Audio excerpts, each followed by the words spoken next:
نحمده ونصلي ونسلم على رسوله الكريم أما بعد فأعوذ بالله من الشيطان الرجيم بسم الله الرحمن الرحيم يا أيها الذين آمنوا لا تأكلوا أموالكم بينكم بالباطل إلا أن تكون تجارة عن تراض منكم ولا تقتلوا أنفسكم صدق الله العظيم. وقال النبي صلى الله عليه وسلم التاجر الصدوق الأمين مع النبيين والشهداء والصالحين أو كما قال عليه الصلاة والسلام. معزز سامعین اور معتکفین حضرات، ایک مبارک مہینے میں، مبارک عشرے میں، ایک مبارک جگہ میں آپ ایک مبارک عبادت بجا لا رہے ہیں. بڑی سعادت کی بات ہے. اللہ تعالیٰ نے جو زمانے اور مکان کے خالق ہیں، تو زمانے کے کچھ اوقات کو دیگر اوقات پر فضیلت دی ہے اور اسی طرح کچھ مکانات کو دیگر مکانات پر فضیلت دی ہے. ان افضل زمانوں میں سے ایک زمانہ رمضان کا مہینہ ہے اور ان افضل مکانات میں سے ایک افضل مکان مسجد ہے. تو آپ اس افضل زمانے میں ایک افضل جگہ پر تشریف فرما ہیں اور ایسی عبادت سر انجام دے رہے ہیں جو رسول اللہ صلی اللہ علیہ وسلم نے بھی ہمیشہ خود سر انجام دی ہے. تو یہ بڑی سعادت کی بات ہے اور اللہ تعالیٰ کی توفیق پر ایسا ممکن ہوتا ہے. پچھلے سال بھی یہاں مجھے گفتگو کا موقع ملا تھا. شاید آپ میں سے کچھ حضرات پچھلے سال بھی موجود ہوں اور اس سال بھی.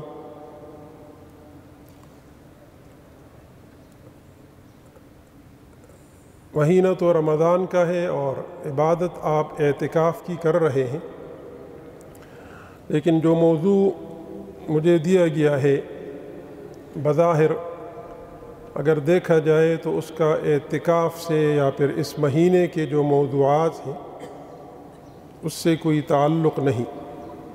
تجارت اور اس کے فوائد، ثمرات اور سود. لیکن دین کا کوئی بھی موضوع ہو تو اس کا اعتکاف کے ساتھ اس معنی کا تعلق ہے کہ اعتکاف اگرچہ مسجد میں بیٹھنے کا نام ہے، ذکر و اذکار اور تلاوت قرآن ان عبادات کی بجا آوری کرنی ہے، لیکن دین سیکھنا بھی ایک عبادت ہے. اور رسول اللہ صلی اللہ علیہ وسلم جب اعتکاف میں بیٹھتے تھے تو آپ اعتکاف کے دوران صحابہ کرام کو اور ان کی وساطت سے پوری امت کو دین سکھاتے تھے. چنانچہ اعتکاف کے جتنے بھی احکام ہیں اور اس سے متعلق جتنی احادیث ہیں وہ سب اعتکاف کی حالت میں رسول اللہ صلی اللہ علیہ وسلم نے امت کو بتائی ہے. تو اعتکاف کی حالت میں دین کی کوئی بھی بات سیکھنا قرآن و حدیث کے موضوعات پر گفتگو کرنا اور اس کی تعلیم و تعلم، یہ بھی اعتکاف کے فوائد میں سے ایک بڑا فائدہ ہے کہ جہاں آدمی عبادت کرتا ہے تنہائی میں، تو اس اعتکاف کی برکت سے آدمی دین کی باتیں بھی سیکھتا ہے۔ تو اس مناسبت سے اس موضوع پر مختصر عرض کرنا ہے کہ تجارت کیا ہے اور شریعت نے تجارت کے متعلق ہمیں کیا تعلیمات دی ہیں۔ تو ایک وسیع موضوع ہے، میں مختصراً اتنا عرض کرتا ہوں کہ جیسا کہ شاہ ولی اللہ رحمہ اللہ نے لکھا ہے کہ رسول اللہ صلی اللہ علیہ وسلم جب مبعوث ہوئے تو ہر پیغمبر جب اپنی شریعت لے کر آتا ہے تو وہ پچھلی تمام شریعتوں کو یا جو بھی معاشرے میں چیزیں رائج ہوں ان کو ختم نہیں کرتا، بلکہ وہ یہ دیکھتے ہیں کہ جو چیزیں معاشرے میں رائج ہیں لوگ اس کو سر انجام دے رہے ہیں، تو جو چیزیں ان میں سے درست ہوں، آسمانی شریعت کے مطابق ہوں، ان کو وہ برقرار رکھ دیتے ہیں، اور جو ایسی چیزیں ہوں کہ جو ہوں تو درست لیکن اس میں غلط باتیں در آئی ہوں تو ان غلط باتوں کو ختم کر دیتے ہیں، اور جو درست طریقے ہوتے ہیں وہ لوگوں کو بتا دیتے ہیں اور غلطیوں کی اصلاح کرتے ہیں، اور جو چیزیں بالکل غلط ہوں ان کو ختم کر دیتے ہیں۔ چنانچہ جب رسول اللہ صلی اللہ علیہ وسلم دنیا میں تشریف لائے، اس زمانے کو ہم زمانے جاہلیت سے تعبیر کرتے ہیں۔ قرآن مجید نے بھی اس کو الجاہلیت الاولیٰ کہا ہے، اور ہم یہ سنتے ہیں پڑھتے ہیں کہ اس میں کفر و شرک تھا اور غلط چیزیں تھیں بہت زیادہ، لیکن ان تمام کے باوجود اس میں کچھ چیزیں ایسی تھیں کہ جو شریعتوں کے مطابق تھی، وہ باطل نہیں تھی، صحیح تھی، البتہ اس میں لوگوں نے اپنی طرف سے کچھ غلط باتیں شامل کی تھی۔ تو حضور علیہ السلام نے ان طور طریقوں کو برقرار رکھا، خود بھی اس پر عمل کیا نبوت ملنے سے پہلے، اور صحابہ کو بھی اس کی اجازت دی، اور جہاں ترغیب کا موقع تھا تو ترغیب بھی دی، اور اس کے مزید احکام بیان کر دیے۔ تجارت جو انسانی زندگی سے متعلق جڑی ہوئی چیز ہے کہ انسان جب پیدا ہوتا ہے تو زندہ رہنے کے لیے اس کو جو معاش کی ضرورت ہوتی ہے، معاش کے ان طور طریقوں میں سے اور دنیاوی فوائد حاصل کرنے کے طور طریقوں میں سے ایک اہم طریقہ وہ تجارت کا ہے۔ انسان جب سے موجود ہوا ہے تو وہ تجارت کرتے چلا آ رہا ہے۔ قرآن مجید میں ہمیں تجارت کے تصور کا تذکرہ جہاں حضرت یعقوب علیہ السلام اور حضرت یوسف علیہ السلام کی دور میں ملتا ہے کہ یوسف علیہ السلام کو جب بھائیوں نے کنویں میں پھینکا اور پھر قافلے نے ان کو کنویں سے نکالا تو جا کر ان کو غلام کے طور پر بیچا، تو قرآن مجید کے الفاظ یہ ہے کہ وَشَرَوْهُ بِثَمَنٍ بَخْسٍ دَرَاهِمَ مَعْدُودَةٍ، یوسف علیہ السلام کو بیچا بہت تھوڑی سی قیمت، چند دراہم کے ساتھ۔ تو مقصد یہ ہے کہ اس زمانے میں بھی تجارت کا رواج تھا، اور غلاموں کے بیچنے اور خریدنے کا یہ طریقے رائج تھے، تو تجارت ہوتی تھی۔ پھر حضرت شعیب علیہ السلام کے واقعات میں تجارت کا ذکر ملتا ہے بڑی صراحت کے ساتھ، منفی انداز میں، کہ شعیب علیہ السلام کی قوم میں جو سب سے بڑی برائی تھی، جس برائی کی وجہ سے اللہ نے ان کو ہلاک کر دیا، اور وہ برائی اتنی پھیل گئی تھی کہ شعیب علیہ السلام اپنی دعوت توحید میں توحید کی دعوت دینے کے بعد سب سے زیادہ زور اس برائی کے خاتمے پر دیتے تھے، اور قرآن مجید میں بار بار ذکر ہوا، اور وہ یہ تھا کہ وہ ماپ تول میں کمی کرتے تھے۔ تو شعیب علیہ السلام کی دعوت میں بطور خاص یہ بات موجود تھی کہ ان سے کہتے تھے کہ تم پورا ماپ کر دیا کرو، اور یہ کہ ماپ تول میں کمی نہ کرو۔ تو مقصد یہ ہے کہ قرآن مجید میں یہاں پر بھی تجارت کا تصور ہمیں بیان ہوا ہے کہ شعیب علیہ السلام کے زمانے میں بھی تجارت ہوا کرتی تھی۔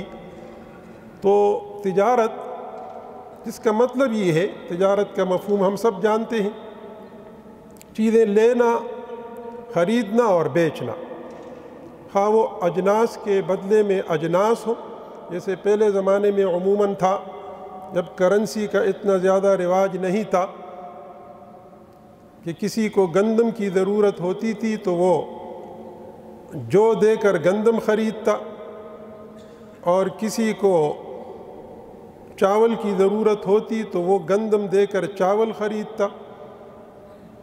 آج کل بھی یہ ہے طریقے، لیکن اب جب کرنسی کا رواج زیادہ ہو گیا تو اب لوگ کرنسی کے ذریعے چیزیں خریدتے بیچتے ہیں۔ تو یہ تجارت ہے جس کی فقہی تعریف ہم کرتے ہیں کہ مبادلۃ المال بالمال، مال کے عوض مال کی تبدیلی۔ تو رسول اللہ صلی اللہ علیہ وسلم جب تشریف لائے تو اس زمانے میں بھی تجارت عام تھی، تجارت کا رواج تھا، اور تجارتی قافلے آتے جاتے تھے۔ سیرت میں، تفسیر میں، احادیث میں اس کا تذکرہ آتا ہے۔ خود حضور علیہ السلام کی سیرت میں یہ واقعہ ہم سب نے سنا ہے کہ آپ تجارتی قافلوں میں شام گئے، اور قریش مکہ کا تو ان کی معاش کا ذریعہ ہی تجارت تھی، کیونکہ وہاں نہ زراعت تھی نہ کوئی اور۔ قرآن مجید میں اس کا بیان ہوا، لإیلاف قریش ایلافہم رحلۃ الشتاء والصیف، رحلۃ الشتاء والصیف، کہ ان کا ایک سفر گرمیوں میں ہوتا تھا اور ایک سردیوں میں ہوتا تھا، اور یہ سفر تجارتی قافلوں کا سفر ہوتا تھا۔ اور حضور علیہ السلام نے حضرت خدیجہ رضی اللہ عنہا کے تجارتی قافلے میں سفر کیا، ان کی تجارت کو لے کر گئے، تو تجارت ہوتی رہی۔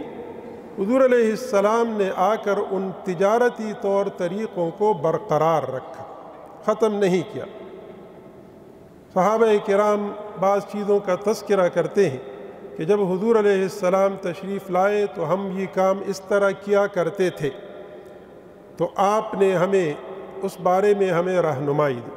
تو غرض یہ کہ تجارت انسانی زندگی کے ساتھ ایک اس کی معاش کا ایک لازمی حصہ ہے، شروع سے رہی ہے، اور حضور علیہ السلام بھی جب تشریف لائے تو آپ نے خود بھی تجارت کی اور ان طور طریقوں کو برقرار رکھا۔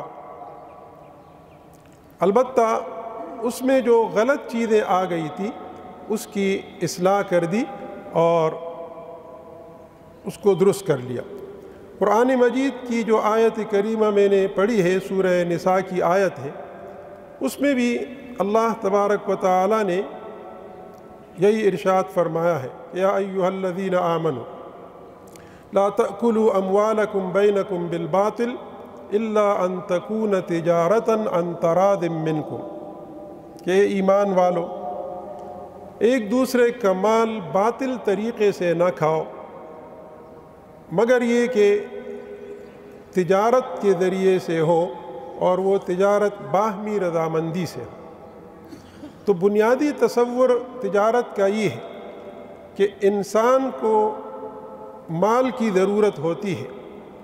ایک مال وہ ہوتا ہے جو اس کا اپنا مال ہو، ذاتی، خواہ اس کو میراث میں ملا ہو یا کسی نے گفٹ کیا ہو یا اس نے کوئی محنت مزدوری کی ہو، اور ایک مال وہ ہوتا ہے جو اس کا اپنا مال نہ ہو، وہ اس کو ناجائز طریقے پر حاصل کرے، خواہ وہ ڈاکے کے ذریعے سے ہو، چوری کے ذریعے سے ہو، میراث تقسیم نہ کر کے ہو، یتیموں کا مال دبا کر ہو۔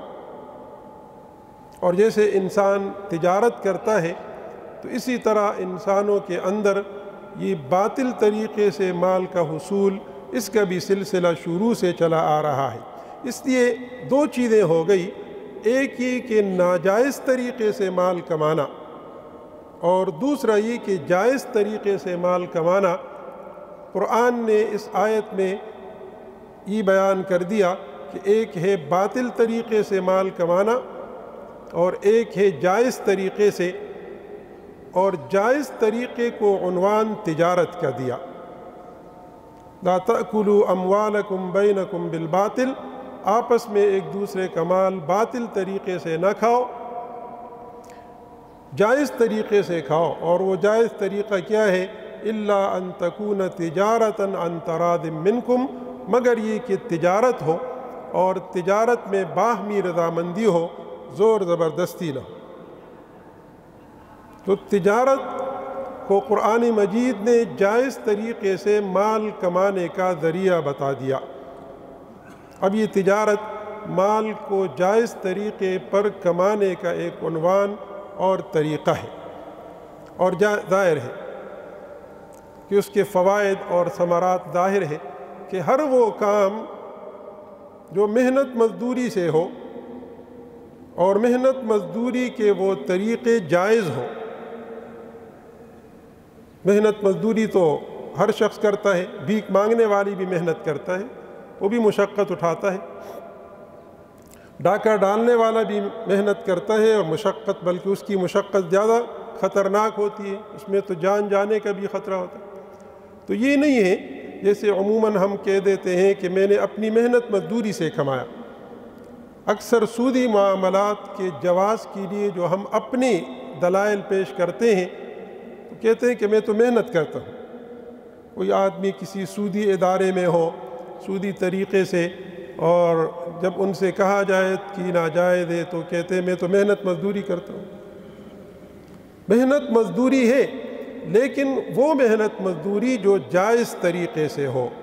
محنت اور مشقت تو ڈاکے میں بھی ہے، چوری میں بھی ہے، سود کمانے میں بھی ہے، بھیک مانگنے میں بھی ہے، تو جائز طریقے سے۔ تو تجارت کو قرآن نے جائز طریقے سے مال کمانے کا عنوان دیا، اور جو بھی جائز طریقہ ہوتا ہے اس کے فوائد پھر ہمارے سامنے ہوتے ہیں، فوائد ہی فوائد ہیں۔ تو تجارت کا سب سے بڑا فائدہ تو یہ ہے کہ جائز طریقے سے مال کمانا ہے۔ مال تو ہر شخص کماتا ہے، ضرورت ہے انسان کی، لیکن کیا وہ جائز ہے ناجائز؟ تو جب اس کو تجارت کا عنوان مل گیا تو اب وہ جائز طریقہ ہو گیا، اور جائز طریقے سے مال کمانا یہ فائدے کی بات ہے، اور انسان کی اسی میں فلاح ہے، آخرت میں بھی، آخرت کے عذاب سے بچاؤ کا ذریعہ ہے، اور ظاہر ہے کہ دنیا میں بھی اس کا ایک اس کے فائدے ہیں، سکون اور اطمینان کے ساتھ آدمی زندگی گزارتا ہے۔ تو حاصل یہ ہوا کہ تجارت جائز طریقے سے مال کمانا ہے، تو یہ شریعت کے حکم پر عمل کرنا ہے، اور شریعت کے حکم پر عمل کرنا یہ فائدے سے خالی نہیں ہوتا۔ اسی لیے رسول اللہ صلی اللہ علیہ وسلم نے، جیسے میں نے عرض کیا، نبوت سے پہلے، نبوت کے بعد تو آپ پھر نبوت کے کاموں میں مشغول ہو گئے، اور دین کے کام ایسے ہیں کہ اگر آپ مکمل طور پر اس کو وقت دیں تو پھر دنیاوی کام نہیں ہو سکتے۔ ہو تو سکتے ہیں لیکن اس طرح نہیں ہو سکتے جس طرح اب نبی نبی کا کام تو دین کی مکمل اشاعت کرنا ہے۔ تو آپ نے نبوت ملنے کے بعد خرید و فروخت کی ہے، لیکن وہ تجارت کے طور پر زیادہ نہیں، وہ اپنی ضروریات کے لیے کی ہے، صحابہ کرام کو ترغیب دی ہے۔ اب تجارت کا جو فائدہ ہے، ایک تو ہم اپنے ذہن کے مطابق سوچتے ہیں، ہم عموماً فائدہ اس کو کہتے ہیں، ہم اعداد و شمار میں فائدہ دیکھتے ہیں کہ اگر 100 روپے نفع ہو تو یہ فائدہ ہے، اگر وہ 200 ہو جائے تو پھر ہم کہتے ہیں مزید نفع ہو گیا، 300 ہو جائے تو ہم اس کو نفع کہتے ہیں، اور اگر 100 روپے 100 رہے تو پھر ہم اس کو نفع نہیں کہتے، یا اگر وہ 190 ہو گئے تو ہم اس کو پھر نقصان کہتے ہیں۔ تو ایک تو شریعت کی نگاہ میں نفع اور فائدہ صرف اعداد و شمار کا نام نہیں ہے کہ جو چیز گنتی میں زیادہ ہو تو وہ نفع ہے اور جو گنتی میں کم ہو تو وہ نقصان ہے۔ ایک تو اس بات کو سمجھنا چاہیے۔ دوسری بات یہ ہے کہ اعداد و شمار اور گنتی میں بھی اضافہ ہو جاتا ہے۔ حضرت عبد الرحمن ابن عوف رضی اللہ عنہ، ان کا نام آپ نے سنا ہے، جلیل القدر صحابی ہے، مہاجر صحابی، یہ تاجر تھے۔ جب ہجرت کی مدینہ منورہ تو ظاہر ہے کہ وہاں اکیلے آئے ایک شخص، بس نہ گھر ہے نہ بیوی بچے، شادی بھی نہیں ہوئی تھی، نوجوان تھے۔ حضور علیہ السلام نے جو بھائی چارہ قائم کیا تو حضرت سعد بن الربیع ایک انصاری صحابی تھے، ان دونوں کو بھائی بھائی بنا دیا۔ سعد بن الربیع ان کو گھر لے گئے اور ان سے کہا کہ میں اپنا مال بھی آپ سے آدھا آدھا کرتا ہوں، میرا آدھا مال آپ کا ہو گیا، آدھا میرا، اور میری 2 بیویاں ہیں تو میں ایک بیوی کو طلاق دے دیتا ہوں خوشی سے، آپ ان سے شادی کر لیں۔ یہ انتہائی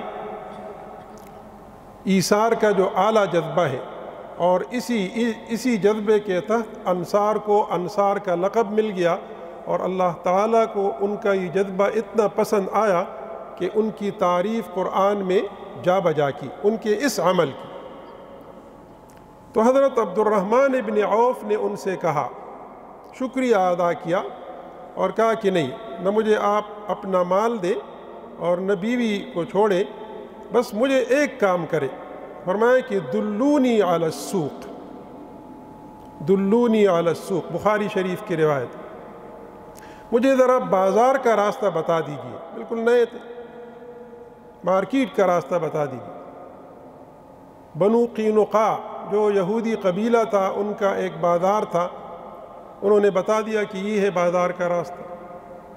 وہاں تشریف لے گئے اور شام کو جب آئے تو ایک دن میں انہوں نے وہاں خالی ہاتھ گئے تھے، اور وہاں گھی اور پنیر جو اس زمانے میں عام استعمال کی چیزیں تھیں، جو ہم سمجھتے ہیں کہ اس زمانے میں کیا ہوگا، تو اس زمانے میں وہ چیزیں تھیں جو آج کل ہم استعمال نہیں کر سکتے۔ ہم میں سے کتنے ہوں گے جو دیسی گھی کھاتا ہوگا یا پنیر کبھی کسی نے کھایا ہوگا؟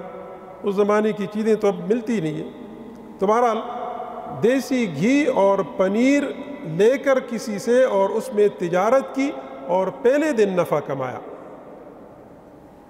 اور پھر آ کر چند دنوں میں شادی بھی کر لی۔ پورا واقعہ بخاری شریف میں آتا ہے۔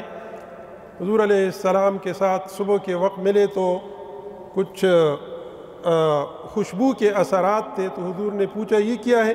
اندازہ ہوا، کہا کہ میں نے شادی کی ہے۔ آپ نے بتایا کہ مجھے کیوں نہیں بتایا؟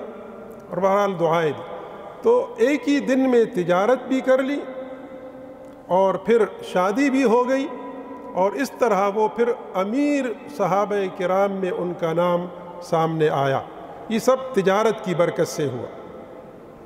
اور ہمارا عقیدہ ہے، صرف ایک خبر نہیں ہے کہ ہم جانتے ہوں، یہ ہمارا عقیدہ ہے کہ چونکہ وہ صحابی تھے تو صحابہ گناہوں سے محفوظ ہوتے ہیں، گناہوں سے معصوم نہیں، محفوظ ہوتے ہیں۔ گناہ ان سے ہو جاتا ہے لیکن وہ گناہ پر اصرار نہیں کرتے تھے۔ نبی تو گناہ سے معصوم ہوتا ہے، ان سے گناہ ہوتا ہی نہیں۔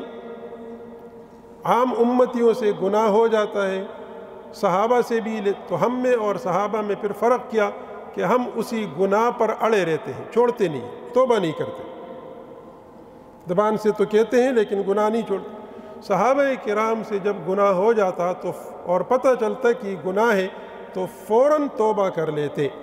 اس توبہ کرنے میں اگرچہ ان کو مال دینا ہوتا تو بھی، اور اگرچہ جان دینی ہوتی تو بھی توبہ کر لیتے۔ تو ہمیں یقین ہے، ہمارا عقیدہ ہے کہ عبد الرحمن ابن عوف نے نہ سود کھایا، نہ تجارت میں کسی کو دھوکہ دیا، اور نہ کم ماپ تول کر دیا، نہ ناقص چیزیں دی، نہ ذخیرہ اندوزی کی، یعنی جائز طریقے سے انہوں نے تجارت کی، تو اتنا مال ان کو اللہ نے دیا کہ امیر صحابہ میں ان کا نام شمار ہو گیا۔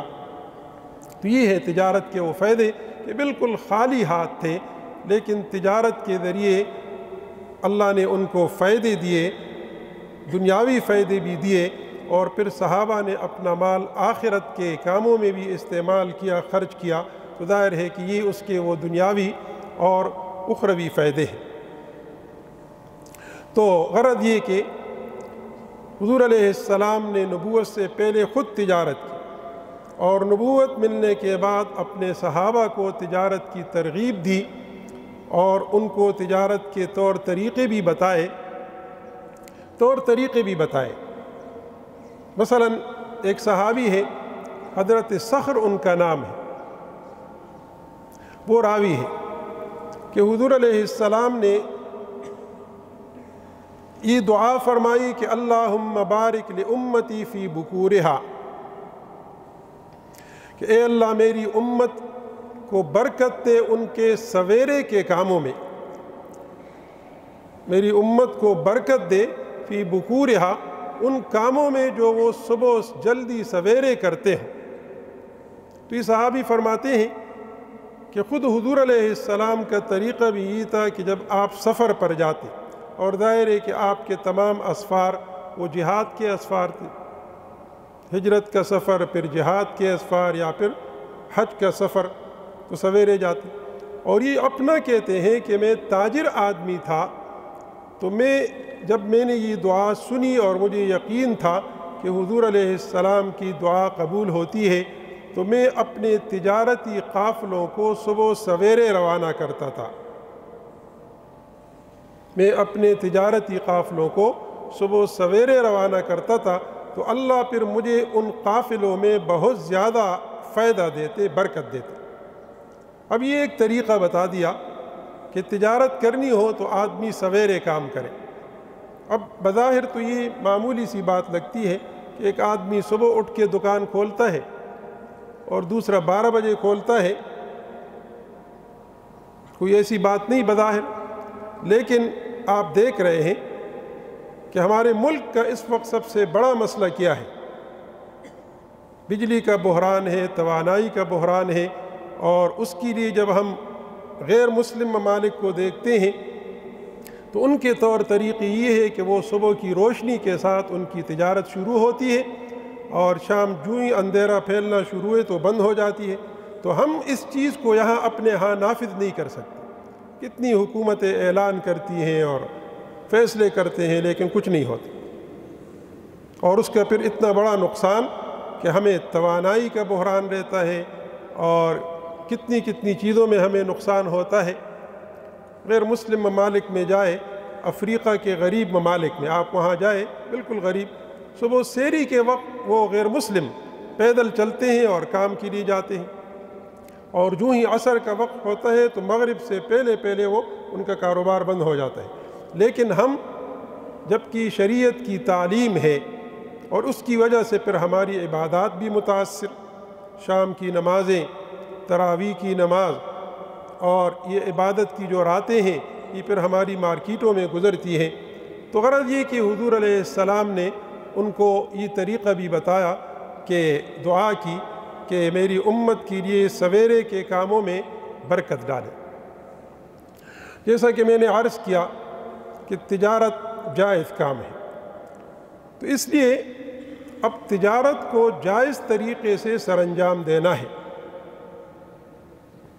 حضور علیہ السلام نے وہ طریقے سب بتا دیے امت کو جو ناجائز طریقے ہیں اور جو تجارت میں در آتے ہیں اور جس کی وجہ سے نقصان ہوتا ہے۔ چنانچہ دھوکہ دہی، تجارت میں دھوکے کا بہت زیادہ امکان ہوتا ہے، بلکہ موقع ہوتا ہے کہ آپ دھوکہ دیں۔ تو حضور علیہ السلام نے امت کو یہ تعلیم دی کہ آپ تجارت میں دھوکہ نہ دیں۔ یہ واقعہ ہم سب نے سنا ہے، آپ نے بھی سنا ہے کہ آپ بازار میں تشریف لے جا رہے تھے اور کوئی شخص گندم بیچ رہا تھا، تو گندم اوپر سے سوکھی گندم تھی اور اندر وہ گیلی تھی، آپ نے نکال کر اس پر تنبیہ فرمائی، کیونکہ یہ دھوکہ تھا۔ گندم گیلی ہو اس کو بیچنا وہ بھاری بھی ہوتا ہے، نقصان دہ بھی ہوتا ہے۔ تو آپ نے اس پر نشاندہی اس کی فرمائی اور تنبیہ فرمائی کہ آپ چیزوں کو دھوکے کے ساتھ نہ بیچیں۔ اب یہ اصول ہو گیا کہ تجارت میں دھوکہ دہی نہ ہو، اور تجارت میں تو ویسی بھی دھوکے کے مواقع بہت ہیں، لیکن جتنا انسان ترقی کرتا ہے، جدید ٹیکنالوجی آتی ہے، تو دھوکے کے بھی جدید طریقے آتے ہیں۔ پرانے زمانے میں سیدھا سادہ کام تھا، ہر خریدار دھوکے کو آسانی سے سمجھ سکتا تھا، لیکن اب آپ اگر کمپیوٹر خریدیں تو کمپیوٹر میں اگر آپ کے ساتھ دھوکہ ہو رہا ہے تو آپ کیسے سمجھ سکتے ہیں؟ آپ الیکٹرانک آلات خریدیں، موبائل خریدیں، کتنے دھوکے ہوتے ہیں، یعنی اگر ہم کہیں کہ اس میں 90% دھوکے ہوتے ہیں تو مبالغہ نہیں ہوگا۔ تو اگر ترقی کی ہم نے جدید چیزوں میں، تو دھوکوں کے طریقوں میں بھی ترقی ہو گئی۔ اب یہاں پھر انسان کا وہ امتحان اور بھی بڑھ جاتا ہے کہ آپ کے خریدار کو نہ اس وقت پتہ چلتا ہے اور نہ آئندہ کبھی پتہ چلے گا، آخر تک آپ کو پتہ نہیں چلتا کہ میرے ساتھ کیا دھوکہ ہوا۔ تو محفوظ دھوکہ ہے۔ اب یہاں ایمان کا امتحان ہے کہ کیا آدمی یہاں دھوکہ دہی سے تجارت کرے اور یا پھر ایمانداری کا مظاہرہ کرے، اور اگرچہ اس کو نقصان ہوتا ہو لیکن وہ دھوکے والی چیز نہ بیچے۔ یہ گاڑیوں کی جو خرید و فروخت ہوتی ہے اس کے اپنے ماہرین ہوتے ہیں۔ اب میرا تو تجربہ ہے، جب بھی گاڑی خریدی تو وہ اپنے لوگوں نے دی اور کوئی دھوکہ نہیں دیا، سب نے کہا کہ یوں ہے، اور بیچنے کے وقت اس میں پھر نقص نکل آتا، وہ جو 40-50 ہزار روپے کم کرنے کے لیے۔ تو مقصد یہ کہ جدید طریقوں سے جدید چیزیں آ گئی تو دھوکہ دہی کے طریقے بھی جدید ہو گئے۔ تو ایک تو آپ نے یہ بتا دیا کہ حرام طریقوں میں سے ایک یہ ہے کہ آپ دھوکہ دیں۔ دوسرا، تجارت میں جو حرام طریقہ ہے وہ وہی ہے جس کا میں نے ابتدا میں ذکر کیا۔ حضرت شعیب علیہ السلام کی قوم میں جو بیماری تھی، ماپ تول میں کمی کرنا۔ اب ماپ تول میں کمی ایک تو اس طرح ہے کہ آپ 1 کلو چیز کو چند گرام کم کر کے دے دیں، یہ تو عام طریقہ ہے، پرانا طریقہ ہے۔ لیکن آج کل جدید طریقوں میں وہ کمی کئی طریقوں سے آ گئی ہے۔ تو بہرحال اب یہ اصول بتا دیا کہ ماپ تول میں کمی کرنا بہت بڑا گناہ ہے، اتنا بڑا گناہ کہ اللہ نے شعیب علیہ السلام کی قوم کو اس گناہ کی وجہ سے ہلاک کر دیا۔ اور قرآن مجید میں ایسے لوگوں کی مذمت کی، وَيْلٌ لِّلْمُطَفِّفِينَ الَّذِينَ إِذَا اكْتَالُوا عَلَى النَّاسِ يَسْتَوْفُونَ وَإِذَا كَالُوهُمْ أَوْ وَزَنُوهُمْ يُخْسِرُونَ۔ فرمایا کہ ان مطففین کے لیے ہلاکت ہے۔ مطففین خود آگے اس کی تشریح قرآن نے کی کہ مطففین کون ہیں؟ اذا اکتالوا علی الناس، کہ جب لوگوں سے چیز خریدتے ہیں، اپنے لیے ماپتے ہیں، تولتے ہیں تو پورا پورا لیتے ہیں۔ وَإِذَا كَالُوهُمْ أَوْ وَزَنُوهُمْ، اور جب دوسروں کو ماپ کر دیتے ہیں یا وزن کر کے دیتے ہیں تو یخسرون، وہ کم کر کے دیتے ہیں۔ أَلَا يَظُنُّ أُولَئِكَ أَنَّهُمْ مَبْعُوثُونَ، کیا ان کو یہ یقین نہیں کہ ان کو اٹھایا جائے گا؟ سیدھا آخرت کی یاد دلائی کہ دیکھو یہ جو کام تم کرتے ہو تو یہ عقیدہ رکھو کہ تم نے اٹھنا بھی ہے مرنے کے بعد، اور پھر اس وقت تم سے اس کے بارے میں پوچھا جائے گا۔ تو یہ اتنی بڑی بیماری ہے تجارت میں کہ اس پر پوری ایک قوم ہلاک ہو گئی، اور آخرت میں اس کے بارے میں فرمایا کہ سوال ہوگا۔ تجارت کے جو غلط طریقوں میں سے ایک طریقہ ہے وہ ہے احتکار، عربی کا لفظ ہے جس کا معنی ہے ذخیرہ اندوزی، جو آج کل بہت زیادہ ہے۔ ذخیرہ اندوزی کا کی فقہی تعریف ہی کی جاتی ہے کہ کھانے پینے کی چیزوں میں بوقت ضرورت یا تنگی کے وقت مال کو اپنے پاس روکے رکھنا اور نہ بیچنا۔ آٹے کا بحران تو روزانہ آتا ہے تقریباً۔ اب آٹے کا تعلق تو انسان کی زندگی سے براہ راست ہے، ایک دن بھی آدمی اس کے بغیر ایک دن کیا کہ ایک وقت بھی نہیں رہ سکتا۔ اس کو لوگوں کو ضرورت ہو، مارکیٹ میں کمی ہو، اور ایک آدمی اس کے پاس سٹاک موجود ہے، وہ نہیں بیچتا، اس ارادے سے کہ ذرا مزید بحران ہو جائے اور پھر میں مہنگا کر کے بھیجوں گا، تو ایسے کام پر لعنت کی گئی ہے۔ لعنت، شاہ ولی اللہ رحمہ اللہ نے گناہوں کے جو اقسام بیان کیے ہیں تو ان میں سے ایک قسم وہ ہے کہ کبیرہ گناہوں میں سے وہ کام جس پر قرآن میں یا حدیث میں لعنت کی گئی ہو، تو ذخیرہ اندوزی کرنے والوں پر لعنت کی گئی ہے کہ آپ نے انسانوں کی جو زندہ رہنے کی جو بنیادی ضروریات ہیں اس میں تنگی کر دی۔ اگرچہ فقہاء نے ذخیرہ اندوزی کو کھانے پینے کی چیزوں کے ساتھ خاص کیا ہے، لیکن اور فقہاء نے کہا ہے کہ نہیں، انسان کی ضرورت کی جو بھی چیزیں ہوں بوقت ضرورت اس کو اپنے پاس روکے رکھنا یہ حرام ہے اور یہ ذخیرہ اندوزی ہے۔ تو آج کل تو چونکہ انسان کو ہر چیز کا ہمارا سارا انحصار جو ہے وہ روزانہ کی خریداری پر ہوا۔ پہلے زمانے میں تو یہ تھا کہ لوگ سال بھر کے لیے چیزیں خرید لیتے، یا پھر یہ کہ بعض چیزوں کے بغیر بھی گزارا کر لیتے۔ یہاں ہمارے ہاں تو ایسا بھی ہوا پچھلے چند 10-15 سال پہلے کہ موم بتیوں کی بھی ذخیرہ اندوزی شروع ہو گئی، شارٹیج آئی تھی موم بتیاں، تو خواہ وہ سیمنٹ ہو یا سریہ ہو یا پھر موم بتیاں ہو، جو بھی انسان کی ضرورت کی چیزیں ہیں، اور پھر بطور خاص دوائیوں کو شارٹ کر دینا اور پھر اس کو مہنگا کر کے بیچ دینا، تو یہ وہ بہت بڑی برائی ہے اور بیماری ہے جس کی وجہ سے تجارت حرام ہو جاتی ہے اور وہ جائز کام اس میں حرمت آ جاتی ہے، تو اس میں وہ برکت نہیں رہتی۔ پھر تجارت میں جو سب سے بڑی بیماری ہے اور جس کی قرآن مجید میں بھی نشاندہی کی گئی ہے اور رسول اللہ صلی اللہ علیہ وسلم نے بھی اپنی احادیث میں اس کی تفصیل بتائی ہے، وہ ہے سودی طریقوں سے تجارت کرنا، سود لینا۔ آپ جانتے ہیں سود کی 2 صورتیں ہیں، جو عموماً ہم تو ایک چیز کو سود سمجھتے ہیں، دوسرے کا تو عام لوگوں کو پتہ بھی نہیں۔ ہم تو صرف اس کو سود سمجھتے ہیں کہ آپ نے کسی کو قرضہ دیا اور اس پر پھر سود وصول کر لیا۔ یہ تو ہر بندہ جانتا ہے، چونکہ ہمارا پوری دنیا کا سارا معاشی نظام سودی ہے، بینکوں کا سارا نظام سودی ہے۔ کچھ لوگ تو کبھی کہہ بھی دیتے تھے جو جدید باتیں کرتے ہیں کہ نہیں یہ سود نہیں ہے، لیکن اللہ کے فضل سے ہمارے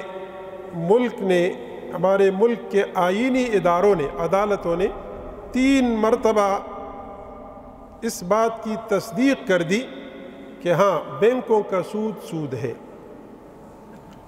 تو یہ جو نظریاتی طور پر ایک گمراہی آنے والی تھی اور بہت سارے لوگ جدت کے نام پر، جدید تجدد کے نام پر، اجتہاد کے نام پر اس حرام کو جائز کرنا چاہ رہے تھے، تو عدالتوں نے بہرحال اس راستے کو بند کیا۔ آپ کے علم میں ہے کہ 2 مرتبہ فیڈرل شریعت کورٹ نے اور ایک مرتبہ شریعت ایپیلنٹ بینچ نے یہ قرار دیا بالکل واضح طور پر کہ بینکوں کے اندر جو سود ہے یہ بھی وہی سود ہے جس کو قرآن مجید نے حرام کہا ہے۔ اب یہ کہ متبادل کیا ہو، کیسے بچا جائے، وہ اپنی جگہ پر ہے، لیکن بہرحال یہ سود، تو سود کی ایک شکل تو یہ ہے، اور یہ وہ صورت ہے جو زمانے جاہلیت میں رائج تھی کہ وہ لوگوں کو سود پر قرضہ دیتے، مدت مقرر کرتے کہ 1,00,000 روپیہ 3 مہینے کے لیے، تو 3 مہینے کے بعد آپ مجھے 1,10,000 واپس کرو گے، اور اگر واپس نہیں کیا تو پھر وہ سود بڑھ جائے گا، مزید 3 مہینوں کے لیے وہ 20,000 ہو جائے، جو سود در سود تھا، جس کو قرآن مجید نے یوں منع کیا کہ لا تأکلوا الربا اضعافا مضاعفہ، چند در چند سود نہ کھاؤ۔ تو سود یعنی پہلی مرتبہ ہو وہ بھی حرام، دوسری مرتبہ یا تیسری مرتبہ ہو تو وہ بھی حرام، لیکن زمانے جاہلیت میں یہ طریقہ رائج تھا، اس لیے اس کو چند در چند سود کہہ دیا کہ اس طرح سود نہ کھاؤ، اور یہ عام طریقہ تھا۔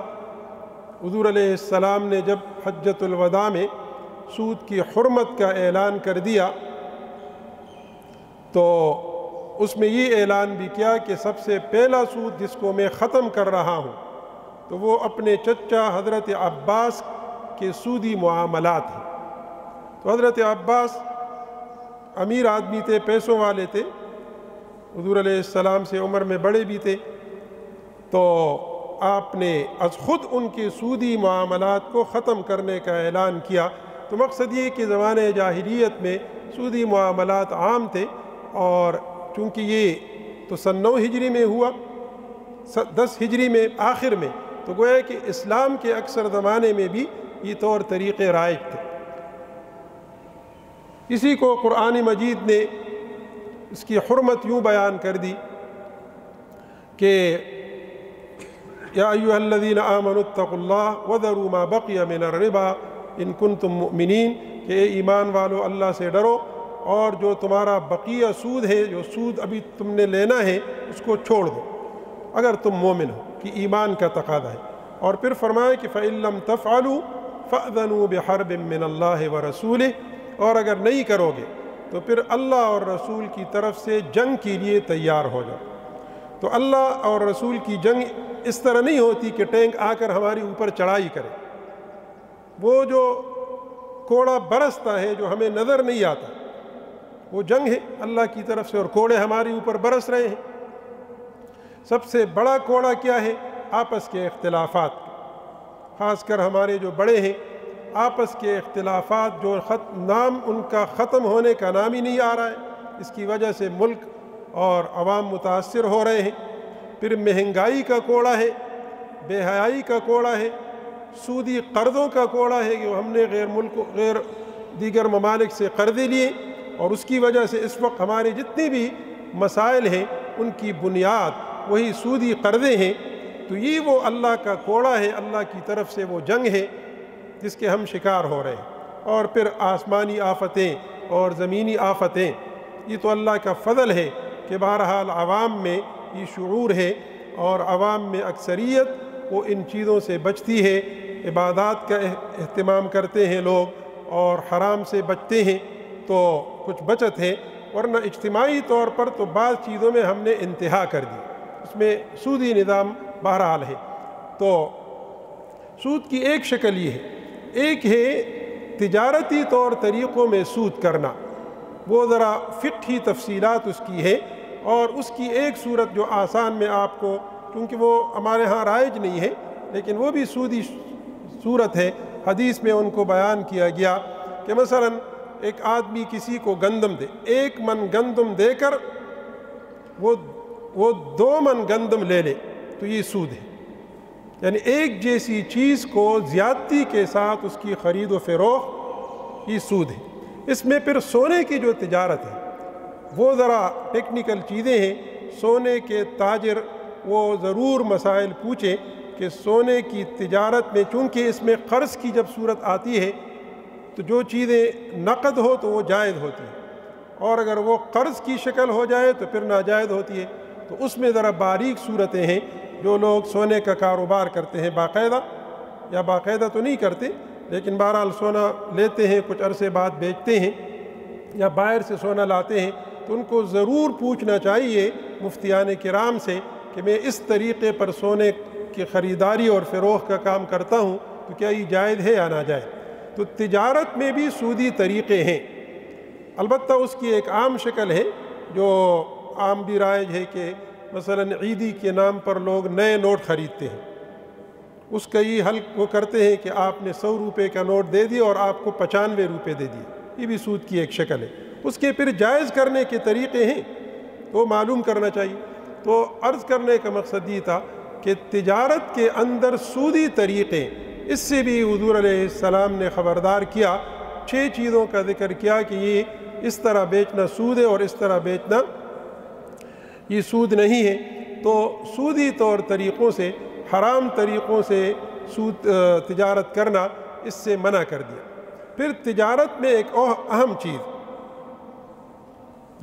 جس میں کئی لوگ مبتلا ہوتے ہیں اور دلیل ان کے پاس یہ ہوتی ہے کہ میں تو اپنی محنت مزدوری کرتا ہوں، وہ ہے حرام چیزوں کی تجارت کرنا۔ حرام چیزوں کی تجارت کرنا، ہمارے ہاں جو چیز ہے وہ اس کی سب سے واضح مثال شراب کی تجارت۔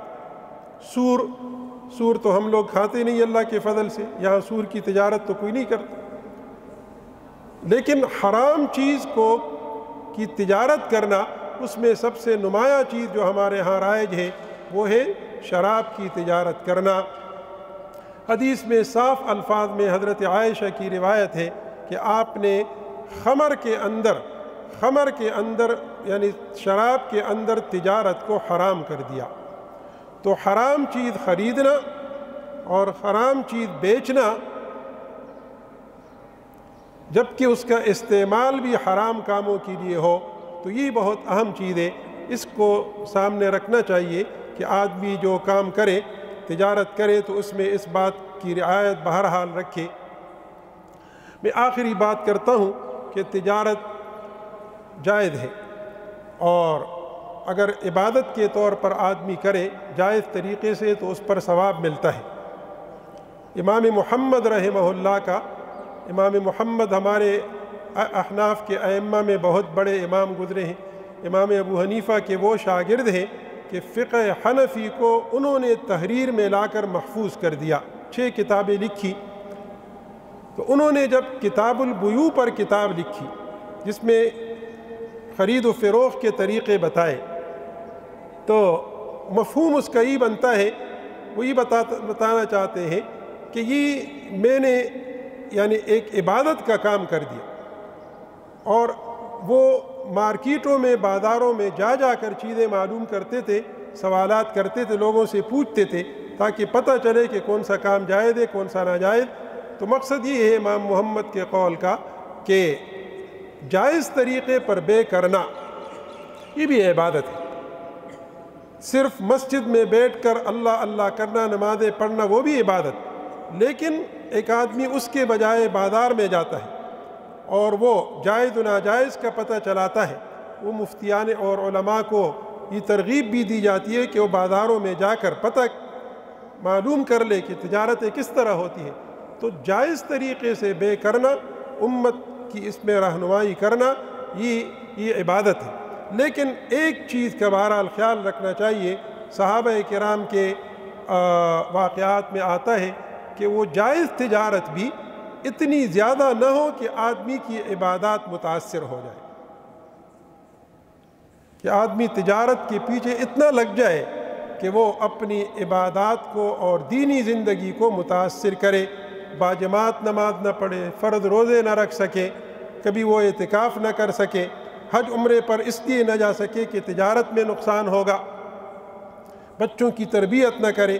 تو صحابہ کرام بعض صحابہ نے اس طرح کہا، ایک صحابی فرماتے ہیں کہ میں زمانے جاہلیت میں تجارت کرتا تھا، لیکن جب میں نے اسلام قبول کر لیا پھر میں نے موازنہ کیا کہ اگر میں تجارت کروں گا تو پھر میری عبادات متاثر ہوں گی، تو میں نے عبادات کو ترجیح دی اور تجارت چھوڑ دی۔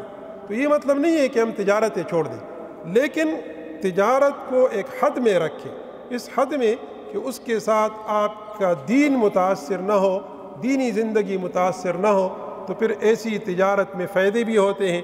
اور تجارت کا سب سے بڑا فائدہ یہ ہے کہ تاجر، غریب آدمی وہ بہت سارے عبادات سے محروم ہوتا ہے، اگرچہ کوئی گناہ نہیں ہوتا، لیکن بہرحال آدمی چاہتا ہے کہ میں ہر عبادت کروں۔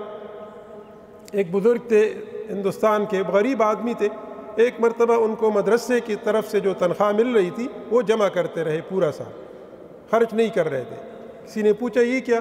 تو فرمایا کہ اس لیے کرتا ہوں تاکہ میں صاحب نصاب بن جاؤں اور پھر میں زکوٰۃ دے دوں، تاکہ زکوٰۃ کے حکم پر عمل ہو جائے۔ تو آدمی چاہتا ہے کہ میں تمام عبادات کروں، تو تاجر آدمی وہ زکوٰۃ کی عبادت کر لیتا ہے، اس کو زکوٰۃ کی ادائیگی کا موقع ملتا ہے، صدقہ فطر کا موقع ملتا ہے، حج اور عمرے کی ادائیگی کا موقع ملتا ہے، خیر کے کاموں میں اس کو خرچ کرنے کا موقع ملتا ہے، مسجدیں تعمیر کرتے ہیں لوگ، مدارس اور مساجد، مدارس کے ساتھ تعاون کرتے ہیں۔ تو مقصد یہ ہے کہ یہ تجارت کے وہ فائدے ہیں کہ آدمی وہ عبادات کہ جس کے لیے مال کی ضرورت نہیں وہ بھی کر لیتا ہے، اور جس کے لیے مال کی ضرورت ہے وہ بھی کر لیتے ہیں۔ صحابہ کرام نے حضور علیہ السلام سے شکایت کی کہ ہم تو صرف نماز روزہ کرتے ہیں، جو غریب فقیر صحابہ تھے، اور ہمارے بھائی جو ہیں وہ تو بہت ساری عبادت، مالی عبادات بھی کرتے جو ہم نہیں کر سکتے۔ تو آپ نے فرمایا کہ تم ایک وظیفہ بتاؤ، ایک وظیفہ بتا دیا، غالباً تسبیحات کا بتا دیا کہ یہ پڑھا کرو تمہیں ثواب ملے گا۔ انہوں نے چند دن بعد آ کر کہا کہ وہ وظیفہ تو اب وہ بھی کرنے لگے، تو پھر وہ ہم سے سبقت لے گئے۔ تو حضور نے فرمایا کہ تو پھر اللہ کا فضل ہے۔ تو مقصد یہ ہے کہ تجارت کی برکت سے جب مال آتا ہے اس کو اللہ کا فضل کہا گیا ہے قرآن مجید میں، اور اس فضل کو تلاش کرنے کا حکم ہے۔ تو وہ اس طور پر ہے کہ آدمی کو بہت ساری عبادات کا، مالی عبادات کی ادائیگی کا موقع مل جاتا ہے۔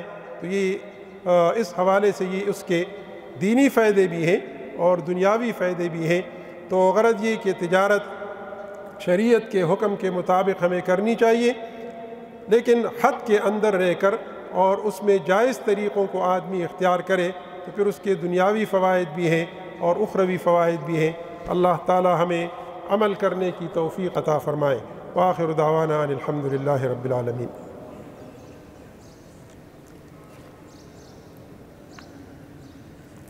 یہ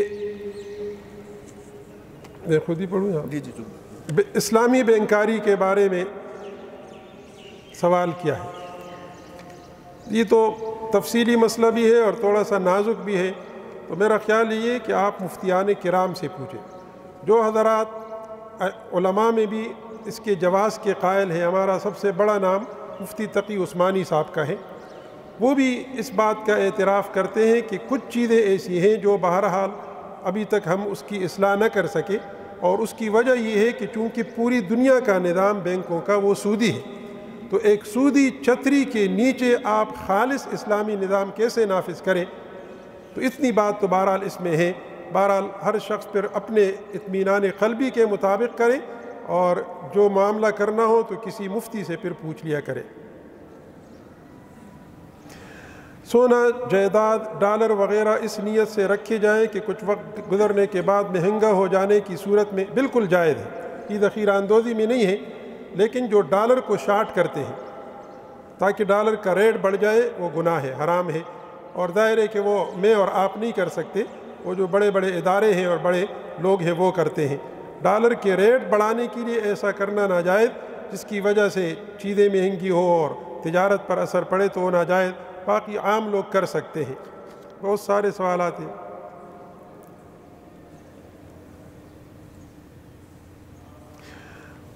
سودی نظام ہے تو تنخواہ، ہماری تنخواہ سود سے ہے، لیکن وہ سود وہ لوگ کر رہے ہیں، وہ کر رہے ہیں۔ ہم جب تنخواہ لیتے ہیں تو ہم سے اس کا نہیں پوچھا جائے گا، اور پھر اس میں تھوڑی سی مجبوری اضطرار بھی آ جاتا ہے، اور پھر بہرحال اثرات تو اس کے ہوں گے حدیث شریف میں آتا ہے کہ ایک زمانہ آئے گا کہ سود سے کوئی نہیں بچے گا، کم از کم اس کا غبار تو ہر ایک تک پہنچے گا۔ تو یہ غبار تو ہر ایک کو پہنچ رہا ہے، باقی ہم یہ نہیں کہہ سکتے کہ یہ سود لے رہا ہے۔ بینک میں کام کرتا ہے تو جو کمایا اور کھایا اس کا کیا کفارہ ہے اور کیا کرنا چاہیے؟ بینکوں کے بارے میں بھی مفتیان سے پوچھنا چاہیے۔ اگر کسی نے چھوڑ دیا تو بہرحال اس کی پھر تفصیلات ہے، وہ کسی مفتی سے اپنا مسئلہ معلوم کر کے کہ پوری تفصیل کس طرح کرے اور کس طرح کفارہ کر لے، کیونکہ وہ مطلق یعنی بالکل ناجائز بھی نہیں، مقصد ہے کہ اس میں کچھ جائز کام بھی ہوئے ہیں، تو اس لیے وہ مفتیان سے یہ تفصیل معلوم کرے۔ نیشنل سیونگز ہماری اسلامی نظریاتی کونسل کی سفارش ہے کہ یہ جو نیشنل سیونگز یا قومی بجٹ کے جتنے ادارے ہیں یہ سارے سودی ہیں، اس پر زائد پیسے لینا یہ سود ہے۔ یہ کیا ہے؟ D S T O P fund. D S T O P fund یہ کیا ہے؟ یہ میرے جی جی پی فنڈ کی دیکھیں، جی پی فنڈ کا یہ ہے کہ جی پی فنڈ جو ہماری مرضی کے بغیر حکومت کاٹتی ہے، پھر اس پر ہمیں سود دیتی ہے، تو اس سے ہمارا کوئی لینا دینا نہیں ہے، وہ ہمارے لیے سود نہیں ہے۔ لیکن جو آدمی اپنے اختیار سے جی پی فنڈ کٹوائے کہ میں زیادہ کٹواؤں گا تاکہ سود زیادہ آئے، تو پھر وہ سود میں آ جاتا ہے۔ تو میرے خیال میں پہلے تو یہ تھا کہ اختیار دیا گیا تھا، اب وہ اختیار نہیں ہے، بغیر اختیار کے۔ البتہ اگر ہم جو ہاؤس بلڈنگ کا قرضہ لیتے ہیں، سودی قرضہ، تو اس پر سود سے بچنے کا طریقہ یہ ہے کہ آپ لکھ کر دیں کہ میں جی پی فنڈ پر انٹرسٹ نہیں لوں گا۔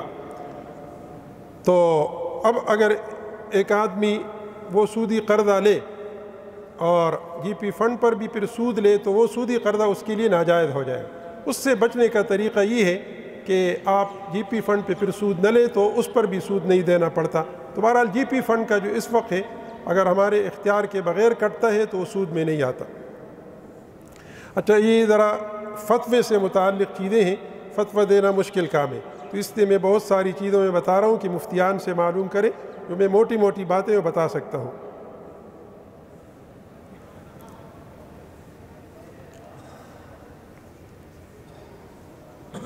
یہ ذرا ٹیکنیکل قسم کا سوال ہے، یہ پھر مجھ سے الگ سے پوچھے، مجھے بھی سمجھائے۔ ملاوٹ کا فرمایا کہ ملاوٹ پر تو میں نے پہلے عرض کر دیا کہ ملاوٹ تو ناجائز ہے، حرام ہے، اور ملاوٹ کی قدیم صورت، دودھ میں ملاوٹ ہم سنتے تھے، دودھ میں پانی ملانا۔ اب جو دودھ میں جدید صورت ملاوٹ کی آ گئی تو اس کو دیکھتے ہوئے پانی ملانا تو جائز ہونا چاہیے، کیونکہ اب آپ کیمیکل ملاتے ہیں تو پانی سے کم از کم آپ بیمار تو نہیں ہوں گے نا۔ ٹھیک ہے، آپ کو دودھ کم ملا، چائے اچھی نہیں بنی، لیکن نقصان تو نہیں ہوگا۔ اب جب دودھ میں کیمیکل ملائے تو وہ تو یہ کینسر اور یہ بیماری، تو ملاوٹ تو بہت بڑا گناہ ہے۔ باقی پہلے سوال کے حوالے سے پھر مل لے ذرا۔ یہ اسلامی بینکاری کے بارے میں پھر سوال ہے، اس کا میں نے عرض کر دیا۔ پلاٹ اور زمین کا لین دین تجارت کے زمرے میں آتا ہی بہت اہم ہے، اور اس میں زکوٰۃ میں لوگوں کو اشتباہ ہوتا ہے۔ اگر آپ تجارت کر رہے ہیں، پراپرٹی ڈیلر ہیں، یا پراپرٹی ڈیلر تو نہیں ہے لیکن تجارت کر رہے ہیں، خرید کر پھر فروخت کرتے ہیں تجارت کی نیت سے، تو یہ تجارت ہے اور اس پہ پھر زکوٰۃ بھی دینی ہوتی ہے۔ لیکن اگر تجارت نہیں ہے، آپ نے ویسے ہی 2 پلاٹ لے لیے، رکھ لیے، نیت یہی ہے کہ بعد میں ایک بیچ کر دوسرا بنا لوں گا، یا اگر پیسے زیادہ ملے تو یہ اصل چیز اس میں نیت ہے۔ آپ نیت کر لیں کہ نیت میری کیا ہے۔ اگر تو تجارت کی نیت ہے تو پھر یہ تجارت، اس میں پھر پلاٹ میں زکوٰۃ دینی ہوتی ہے، اور اگر تجارت کی نیت نہیں ہے، ویسے کہ 2 پیسے زیادہ آ جائیں گے، تو یہ تو ہر انسان کا ہوتا ہے ارادہ۔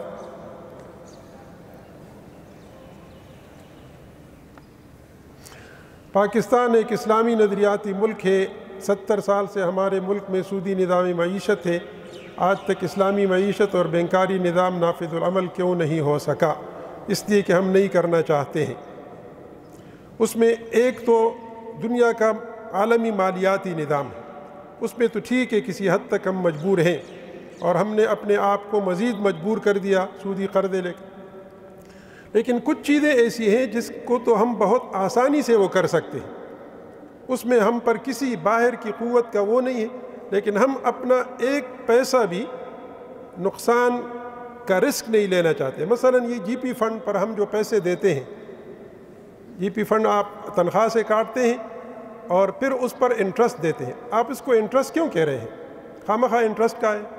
تو ہماری اسلامی نظریاتی کونسل کی بہت ساری سفارشات ہیں، اور ہمارے ایک رکن تھے وہ فرمایا کرتے ہیں کہ جو وہ سفارشات ہیں جس میں کوئی ضرر نہیں ہے، یعنی حکومت کو کچھ کرنا نہیں ہوتا، صرف نام تبدیل کرے، تو مقصد ہے کہ ہم جو آسان کام ہے وہ بھی نہیں کرتے، تو وہ حالانکہ کر سکتے ہیں۔ بہرحال اگر ہم کرنا چاہیں تو کر سکتے ہیں، کم از کم ملک کے اندر جو اندرونی وہ ہیں وہ کر سکتے ہیں، لیکن ہمارا سرمایہ کار جو ہے وہ رسک نہیں لیتا، نقصان نہیں، نقصان تو بعد کی بات ہے، نقصان کا رسک بھی نہیں لیتا، تو اس لیے ہم چاہتے نہیں، ورنہ عدالتوں کے فیصلے آئے اور علماء بھی کہتے ہیں، عوام بھی اس چیز کو کرتے ہیں، اور اسلامی بینکاری پر اگرچہ کچھ اعتراضات ہیں لیکن پھر بھی کچھ چیزیں اسلامی ہیں، اس میں ہم نے دیکھ بھی لیا کہ اس میں فائدہ بھی ہے، تو بہرحال ہمارا ارادہ نہیں ہے، اللہ کرے کہ ارادہ بن جائے۔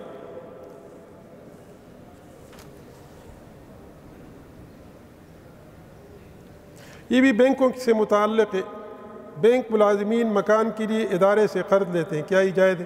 یہ فتوے سے متعلق چیزیں ہیں۔ بینکوں کا نظام عموماً سودی بینک ہے تو سودی معاملات تو جائز نہیں ہیں، اور بچت اسکیمیں وہ بھی اگر سودی ہوں تو ناجائز ہے۔ بینک ملازمین کا رزق حلال ہے ان بیچاروں کا اگر یہاں بیٹھے ہوں۔ بہرحال یہ دارالافتاؤں سے آپ معلوم کر لیں، اور شخص اپنے متعلق دعا فرمائیے۔ اللہم صلی علی سیدنا محمد وعلی آل سیدنا محمد کما صلیت علی ابراہیم وعلی آل ابراہیم انک حمید مجید۔ اللہم بارک علی سیدنا محمد وعلی آل سیدنا محمد کما بارکت علی ابراہیم وعلی آل ابراہیم انک حمید مجید۔ اللہم ربنا آتنا فی الدنیا حسنۃ وفی الآخرۃ حسنۃ وقنا عذاب النار۔ اللہم انک عفو تحب العفو فاعف عنا۔ ربنا اغفر لنا ذنوبنا واسرافنا فی امرنا وثبت اقدامنا وانصرنا علی القوم الکافرین۔ اے اللہ ہمارے یہاں اس بیٹھنے کو قبول فرما، جو کچھ کہا گیا اے اللہ اس پر ہمیں اجر عطا فرما، عمل کرنے کی توفیق عطا فرما۔ اے اللہ ہمارے ان معتکفین کے اس اعتکاف کو قبول فرما، جو یہ دعائیں مانگ رہے ہیں اے اللہ ان دعاؤں کو قبول فرما۔